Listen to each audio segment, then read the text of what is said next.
tam adı Aleksey Maksimoviç Peşkov olan Maksim Gorki 28 Mart 1868-ci ildə Nijni Novgorodda dünyaya gəlir. 5 yaşında olarkən o atasını itirir və anası başqası ilə evləndi. Onun evlənməsindən sonra Maksim Gorki anasının yanından ayrıldı və nənəsinin yanına gedir. Nənəsinin ona danışdığı nağıllar gələcəyinə böyük təsir edir. Maksim Gorki 1-2 ay məktəbdə oxuduqdan sonra 8 yaşında işləməyə başladı. Dostlarıyla arasında bu ziddiliklərə səbəb olur, hətta dostları onu lay qoymağa başlayır. İşlədiyi bu dövr ərzində Rus fəhlə sinifinin həyatı ilə yaxından tanış olur, gəmidə qabuyan işləyərkən oxuma həvəzi artır. Gənclik illərini Kazan şəhərində keçirən Gorki 1887-ci ilin dekabrında intihara cəhd edir. Lakin bundan tez bir zamanda əl çəkdi. Kasıblıq onun həyatında böyük bir yer tutdu. İşlədiyi 5 il ərzində Rusiyaya böyük qastrol səfərinə çıxdı. Sonradan yazılarına daxil edəcək təəssüratlar qazandı. 92-ci ildə Tiflisdə Qafqaz qəzetində işləməyə başladı. Yaşadığı yoxsulluqlar və çəkdiyi əzablardan ötürü Rus dilindəki Gorki təxəllüsünü aldı. 95-ci ildə Peterburqda nəşr olunan Çelkaş adlı hekayəsi ilə məşhurlaşdı. Sonra isə 26 kişi və bir qız adlı hekayəsi çap olundu. Bu əsərləri onu şöhrətləndirdi. Bir sıra romanları və hekayələr yazdı. 98-ci ildə ilk kitabı nəşr olundu və bu onun karyerasının başlanğıcı oldu. İlk kitabın adı Foma idi.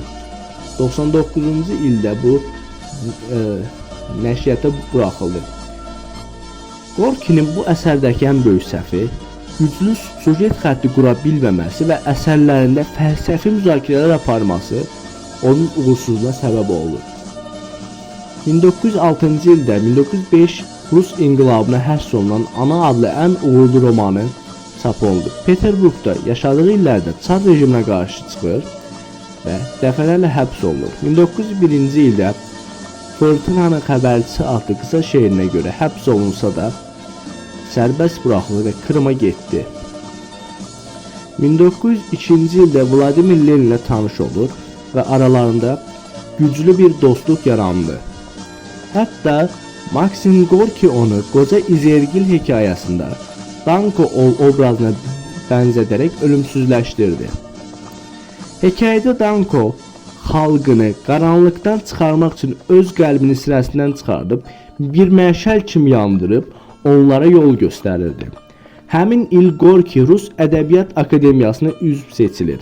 Lakin Çar 2-ci Nikolay buna imkan vermədi və Çar onun çıxarılmasını istədi. Çarın bu hərəkətinə etiraz olaraq Anton Çexov və Vladimir Korlenko buna etiraz olaraq akademiyanı tərk etdi. 1905-ci ildəki Rus inqilabından sonra Pyotr Poldə həbs edildi. Gorki həmin vaxt Günəşin Uşaqları adlı səhnə əsərini yazdı. 1905-ci ildə rəsmi olaraq RSDPİ-nin, yəni Rusiya Sosial Demokrat İşçi Partiyasının üzvü oldu və Bolşeviklərlə birlikdə hərəkət etdi. Moskva üsyanında fəal iştirak edən fəhlilər üçün lazımi alətləri təmin etmişdi. Qiyamda istifadə olunan texnika Gorkinin nəşriyyat evində hazırlanırdı. 6-cı ildə ABŞ-a səyahət etdi və həmin il İtaliyanın Capri adasına getdi. 1913-cü ildə Rusiyaya qayıdır və ölkənin 1-ci Dünya müharibəsinə girməsinə şiddətlə qarşı çıxır. 15-ci ilin dekabrında Peterburqda Letopis adlı elmi siyasi jurnalı təsis etdi. Müharibə illərində Gorkinin redaktorluğu ilə Norvejizm, yəni Yeni Həyat adlı qəzetində Leninist olan Lev Kamenev və Grigori Zinovyevin məqalələri yazıldı. Lenin isə partiyanın üzvü olan bu iki şəxsi tənqid etdi.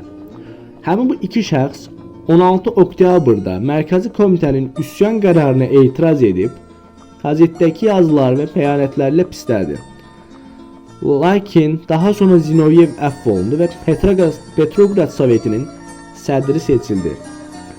Gorki isə gazetinin bolşevik təsir altına girməsinə qarşı çıxır və tənqid edən məqalələr dərc edir. 1918-ci ildə bolşeviklərin vaxtsız fikirləri adlı məqaləni dərc etdi. Lenin ilə olan dostluğuna ziyan vurmamaq üçün onu razı salmağa çalışdılar. Yəni aralarındakı problemləri həll etdilər. Həmin illərdə Gorki partiya ilə fikir ayrılığı kimi qiymətləndirilir. Bir çox partiya üzvü hələ də təcili inqilabın zəruri olduğu ilə bağlı Leninlə razılaşmırdı. 20-ci ildə Mayakovski ilə birlikdə Komsomolla əlaqəli Pionirskaya Pravda adlı jurnalın nəşrində iştirak etdi. Bir çox məqaləsi burada dərc olundu. 21-ci ilin avqustunda yaxın dostu Nikolay Komilyov monarxiyaçı olduğu üçün həbs edildi. Gorki bunu öyrəndiyi zaman Leninə müraciət üçün Moskvaya gedir. Lakin dostu Nikolayın öldüyünü öyrənir. Oktyabrda vərəmə yolxur və İtaliyaya gedir Gorki. 1921-29-cu illərdə Sorrento şəhərində yaşadı. 29-cu ildən sonra SSR-yə dəfələrlə səfər edib. İyunda həbsə baş çəkdi və qərbdə məşhurlaşan Qulag haqqında müsbət yazılar yazdı. 32-ci ildə Stalin ondan ölkəyə qayıtmasını istədi. Gorkinin həmin dövrdə faşist hakimiyyətdə olan İtaliyadan SSR-yə qayıtması Stalin və ümumi Sovetlər üçün əsas təbliğat vasitəsi oldu. Lenin ordeninlə təltif edildi və əvvəl Pavel adlı bir milyonçuya məxsus olan malikanə ona verildi. 1930-cu ildə dünyanın ən böyük təyyarəsi olan Tupolev AN-T-20-yə Maksim Gorkinin adı verildi. 1934-cü ildə Stalin repressiyaları dövründə Gorki Sergey Kirovun öldürülməsindən sonra evində həbsxana həyatı yaşadı. Əsərləri inqilabdan əvvəlki dövrə aid idi. 34-cü ilin mayında oğlu Maksim Peşkov qəfildən ölür və sonra özü də 1936-cı ilin iyununda vəfat edir. Cənazə mərasimi tabutunun bir tərəfində Stalin, digər tərəfində Sovet Xarici İşlər Komissarı olan Molotov dururdu.